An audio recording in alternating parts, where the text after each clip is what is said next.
governor and how do we strip it out of our lives? I believe that most human beings are only living at about 40% of their capability. So the mind has a governor, like a car. If you're driving a car and the car has a governor on it, the car may say 130 miles an hour, but the governor is set for 91. Once that governor sets in, you get to 91, that car starts doing this. The car wants to go. The car wants to go, but that fucking factory said, we're not going past 91. We have a factory, a nice governor in our brain, and it's the survival mechanism. It protects us from pain and suffering. The second we feel that shit, our mind says, oh no, this isn't fun. We should back off. We should sit down, find something more comfortable. And there's something about the mind. The mind has the tactical advantage over you at all times. At all times of your life, the mind has a tactical advantage over you. Why is that? It knows what you're afraid of. It knows your insecurities. It knows your deep, dark lies. And it starts to push you away from that shit. It pushes you in a direction that is comfortable. The mind controls everything.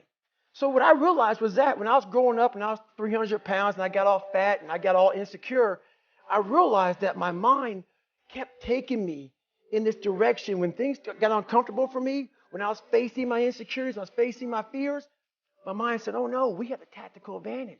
We need to get you, separate you from this feeling over here. Life's all about feelings. We want the happy feeling. We don't want that feeling of this sucks. Why am I here?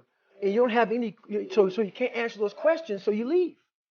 I started realizing that if in that moment you can answer those fucked up questions and you are now in charge of your brain versus your brain ruling you, that's where all that stuff comes from. So the 40% rule is all of that. You get to 40%, your brain says, we're done.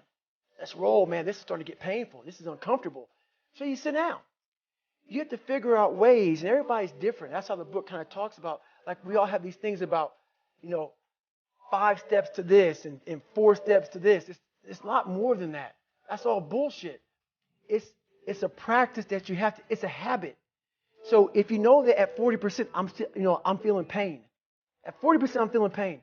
That's where the 40% rule kicks in. Now it starts. Okay, I'm feeling pain.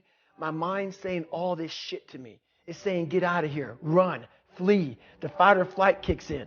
Okay, we're done. We're not good enough. It starts telling you all these things. You start to believe it because the mind controls all. This is the time where you have to gain control back of your mind. It's okay.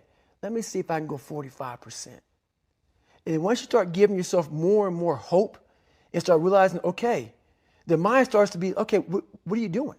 We're supposed to be going right and you're going left. You start then controlling your mind. Start finding more in yourself. And then it goes from 40% to a lot further than that. But that's the start of it though. Get to the spot where your mind is saying stop. Wherever that is, you gotta get there first. And then that's when that shit starts to work for you. You gotta control yourself in that moment.